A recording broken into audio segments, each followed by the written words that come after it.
მოიხსნება თუ არა ფქვილზე საიმპორტო გადასახადი ამ და სხვა თემებზე გიყვებით რამდენიმე წამში. 2024 წელს ქვეყანაში ფულადი გზავნილები 19%-ით შემცირდა. ფულადი გზავნილებში ამერიკის შეერთებული შტატები ლიდერობს. ეროვნულმა ბანკმა საგადახდო მომსახურების პროვაიდერი PayUniCard 39,500 ლარი დააჯარიმა. მიზეზი შემოწმებისას გამოვლენილი დარღვევებია. Bank of Georgia Group-ში შემავალმა სომხურმა ამერია ბანკმა IFC-სგან $200 მილიონი საკრედიტო ხაზი მიიღო. თანხის ნახევარი კლიმატის მდგრადი პროექტების დაფინანსებაზე მიემართება. 30 მაისს Guns N' Roses კონცერტზე ბილეთების გაყიდვა 20 იანვარს 11 საათზე დაიწყება. როკ ბენდის სუბსიდირებულ კონცერტზე დასაწყები ბილეთების მინიმალური ფასი 280 ლარია. იქნება 450 ლარიანი და 1000 ლარიანი ბილეთები. მოგესალმებით, ეს BMG რეგიონის წამყვანი ბიზნეს მედია სააგენტო საქმიან ამბებს ნინო ტაბეტაძე წარმოგიდგენთ. ფქვილზე საიმპორტო გადასახადი არ მოიხსნება და პურის ფასი უახლოესი 1 თვის განმავლობაში უცვლელი დარჩება. ასეთი განწყობით დასრულდა გარემოს დაცვისა და სოფლის მეურნეობის სამინისტროში ბიზნესისა და ზვავით სონღულაშვილის შეხვედრა. შეხვედრის დეტალებზე სამინისტროს არაფერი უთქვამს. ფქვილის მწარმოებელთა ასოციაციის თავმჯდომარემ ლევან სილაგავამ კი განაცხადა, რომ საიმპორტო გადასახადი არ მოიხსნება.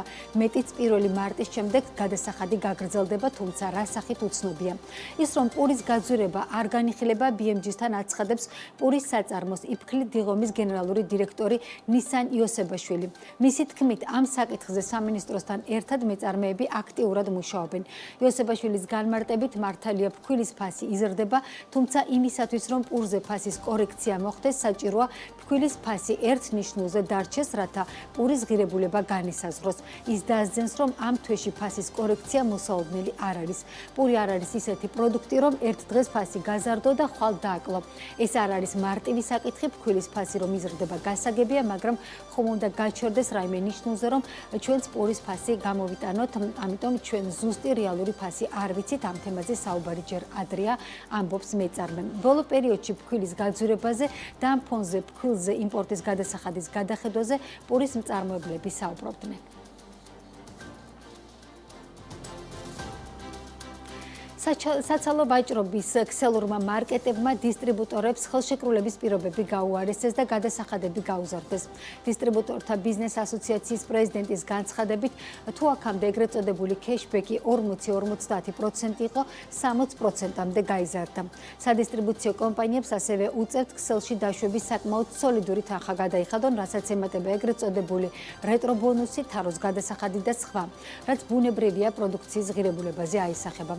სადისტრიბუციო ბიზნესი მათსა და რიტეილერებს შორის ურთიერთობის საკანონმდებლო დონეზე დარეგულირების საჭიროებაზე საუბრობს, რათა სახელმწიფომ დაიცოს როგორც მცირე და საშუალო ბიზნესი, ასევე მომხმარებელი.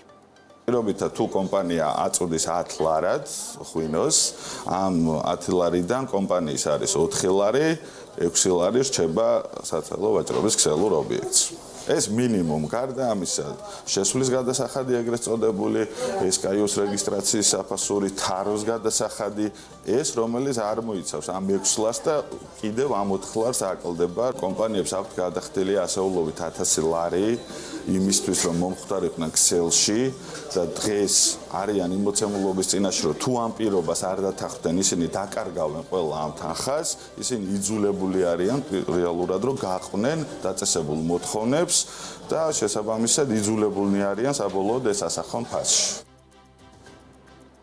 სედიზედ მეორე წელია საქართველოს ფულადი გზავნილები უმცირდება და ის რუსეთ-უკრაინის ომის გამო არაბუნებრივად გაზრდილი ნიშნულიდან ქვემოთ მოდის.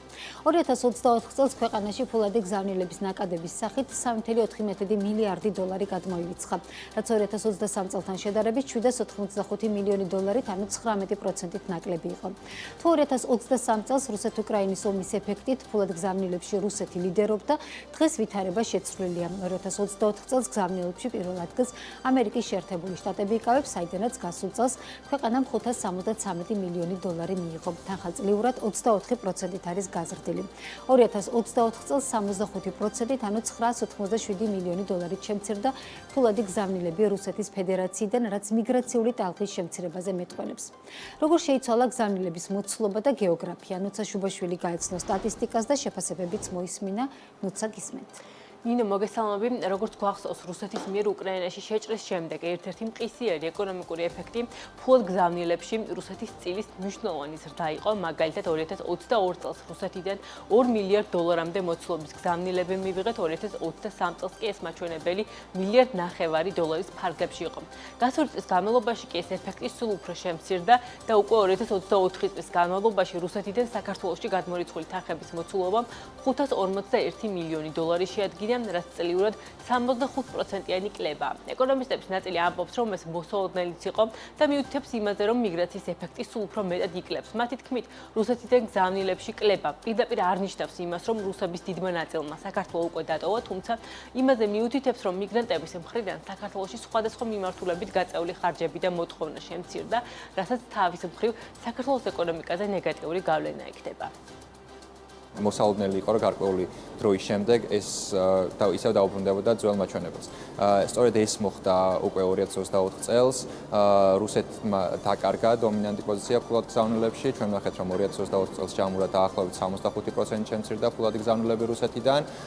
ეს აპრიორი არ მიუთითებს იმას, რომ მიგრანტებმა საქართველოს დატოვეს. უბრალოდ თავდაპირველად, როდესაც უცხო ქვეყანაში მიდიხარ მოცულობა იმ თანხის, რომელიც გჭირდება, თუნდაც უძრავი ქონების შესაძლებლად და შედარებით მსხვილი ხარჯების გაწევა, რაც გიწევს მსგავს პროდუქტებზე, უფრო დიდი არის თავდაპირველ პერიოდში, ვიდრე მომდევნო პერიოდში. შესაბამისად, შეგვიძლია ვივარაუდოთ, რომ სწორედ მსგავსი დიდი მოცულობის შენაძენების რაოდენობა დაიკლო. როდესაც ეს მაჩვენებელი მკვეთრად გაიზარდა, ჩვენ ვნახეთ, რომ ამან გავლენა იქონია ადგილობრივი მოთხოვნის მკვეთრსდაზე, განსაკუთრებით ეს იყო უძრავი ქონების შემთხვევაში, თუმცა ეს შემცირება, რა თქმა უნდა, ადგილობრივ მოთხოვნას შეამცირებს და ამის გავლენა ეკონომიკაზე იქნება უარყოფითი. რუსეთის წილის შემცირების შემდეგ ფლოდი გზავნილების მიმართულებით პირველ ადგილზე ამერიკა, საიდანაც გასული წლის განმავლობაში $573 მილიონი გადმოირიცხა, რაც წლიურად 24%-იანი ზრდა. მეორე ადგილზე იტალია $567 მილიონი მოცულობის გზავნილებით, ამ შემთხვევაში ზრდა 8%-ია. ეს კი თავის მხრივ იმაზე მიუთითებს, რომ ამ ქვეყნებში ქართული ემიგრაცია მზარდი ხასიათით გამოირჩევა. საინტერესო ისიც, რომ ზრდა ფიქსირდება ცენტრალური აზიის ქვეყნების ნაწილშიც, მათ შორის ყირგიზეთი, საიდანაც 2024 წლის განმავლობაში $73 მილიონი მოცულობის გზავნილები შემოვიდა. ამ შემთხვევაში ზრდა 59%-ია, რაც სავარაუდოდ თავის მხრივ ყირგიზეთთან გაზრდილ სავაჭრო ბრუნვას უკავშირდება. ალბათ დიდწილად თუ სრულად არა რუსეთიდან მიგრაციის ეფექტის ჩარიცხვები ამ ეტაპზე გამოეთიშა ამ სტატისტიკას, რამაც განაპირობა რუსეთიდან ცვლილება, რაც ასევე ლოგიკური არის. ის, რომ ამერიკის და იტალიის და სხვა ევროპული ქვეყნების ჩარიცხვები იზრდება, ესეც ლოგიკურია, იმიტომ რომ უკვე ბევრი თვის განმავლობაში იყო ესეთი მაჩვენებელი, განსაკუთრებით ამერიკის და იტალიის ზრდა, რაც პირდაპირ უკავშირდება ჩვენი მიგრაციის მაჩვენებლებს ამ ქვეყნებში და შესაბამისად ამ ქვეყნებიდან გადმორიცხული თანხა არის სწორედ ის თანხა, რომელსაც ჩვენი მიგრანტები აგზავნიან სამშობლოში.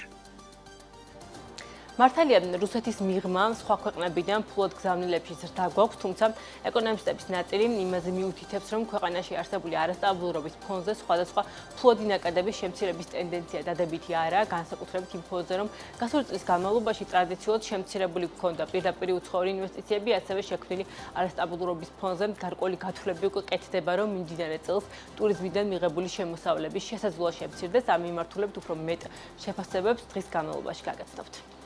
მადლობა ნუცა, ფულად გზავნილებში ტენდენციებზე ნუცა შუბაშვილი საუბრობდა. საქმის კურსი ამით დასრულებულია, ეთერში უბრუნდებით 15 საათსა და 30 წუთზე ტელევიზორის მაყურებელს 17 საათსა და 40 წუთამდე ვიმშვიდობებით.